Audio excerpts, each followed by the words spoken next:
intimate closeness between individuals genetically connected, in simpler terms, relatives, in most cases leads to unfortunate consequences. Such consanguinity contributes to the birth of offspring with serious genetic abnormalities and physical deformities, a phenomenon scientists have termed human inbreeding. In the American county of Raleigh, in the state of Virginia, there is a small but very peculiar village called Odd. The residents of this village lead a rather closed-off life. They are unwelcoming to strangers, uninterested in politics, and don't travel the world. What makes it strange, you might ask? The residents of Odd constitute the most inbred society on earth. However, even among them, the Whitaker family deserves special attention. Over several generations, inbreeding has taken its toll, and some of the current family members communicate only through literal grunts and snorts. The public would likely have never known about the residents of this village, especially the Whitaker family, if not for Mark Light in 2009. This American photographer and journalist from Los Angeles set out across the United States in search of material for his book, a compilation of photographs with stories about the most unusual Americans, devotees of strange beliefs, those affected by severe traumas, the underprivileged, secretive millionaires, and other extraordinary individuals. Light was tipped off that there was a village in West Virginia where the residents were deeply entangled in incestuous relationships.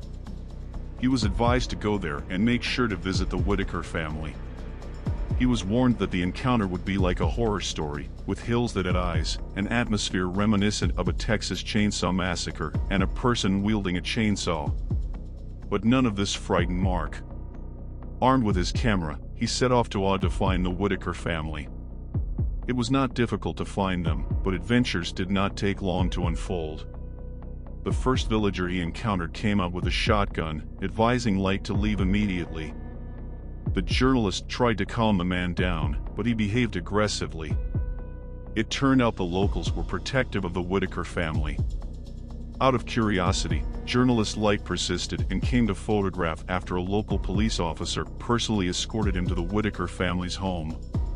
The dwelling of these people was a ghastly sight, an old, slanted roof, peeling paint on the walls, scattered trash everywhere, and a pack of dirty, hungry dogs running around the house. But the Whitakers themselves looked even more terrifying. "I've never seen anything like it," said the journalist. "You come here, and all these people with wandering eyes start barking and snorting at you." I looked one guy straight in the eyes, and then he screamed and ran away, all the while his pants hanging down to his ankles. While running, he kicked the garbage bin. This behavior repeated every time. At the site, the journalist met the twins Betty Lorraine and Ray, their brother Freddie, and their cousin Timmy. Only Timmy managed to finish school, the rest, due to health and mental issues, could not attend school normally from childhood.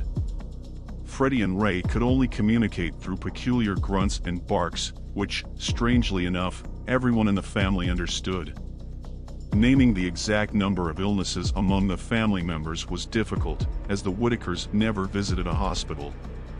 The history of active interbreeding in the Whitaker family began in the early 20th century with twin brothers Henry and John. Henry had 6 children, John had 9, and a daughter of John and a son of Henry got married, and that's when things started. From 1937 onwards, the couple had children, many of whom were the uteries the journalist encountered. Mark Light took photos for his book, had some conversation with the Whitakers, and left for home. However, he decided to return in 2020. Rumors of the family's need reached him, and this time he decided to capture them on video to attract sympathetic people through YouTube and help the Whitakers buy a new home to move out of their impoverished conditions.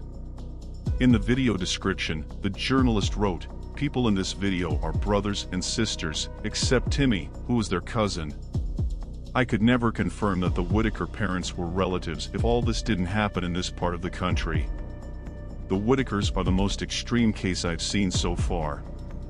Later, Lorraine confirmed that their father and mother were cousins. John Whitaker worked as a miner while Gracie stayed home and looked after their 16 children. The first children were born in Virginia, and later, the family moved to West Virginia. Over the years, some of the siblings married and left, while others passed away, leaving only Betty Lorraine, Freddie, and Ray. In 2022, Light visited the Whitakers again, but they had not yet gathered the necessary funds for a new home. With donations, the Whitakers slightly renovated their house, putting on a new roof with a spring frame. Today, the family of 4 still lives together and has 4 well-fed pet dogs. Despite their frightening appearance, the Whitakers are overall pleasant individuals, according to Light. They take care of each other, do not harm people, and generally behave modestly. They hunt deer, gather berries in the forest, and even help neighbors when possible. Stereotypes about inbreeding practices in West Virginia were long associated with the state's poverty. In the 1930s, national newspapers featured photos of shabby shacks and barefoot children, leaving an indelible impression of the state as backward. The residents of West Virginia became prototypes of rural life, and incest served as a rough scientific explanation for their oppressed condition. While West Virginia now has laws against incest, in other parts of the country, cousins can still bind themselves with the ties of marriage. That's all from me. If you found the video interesting, support us with a like, and don't forget to subscribe. Until next time.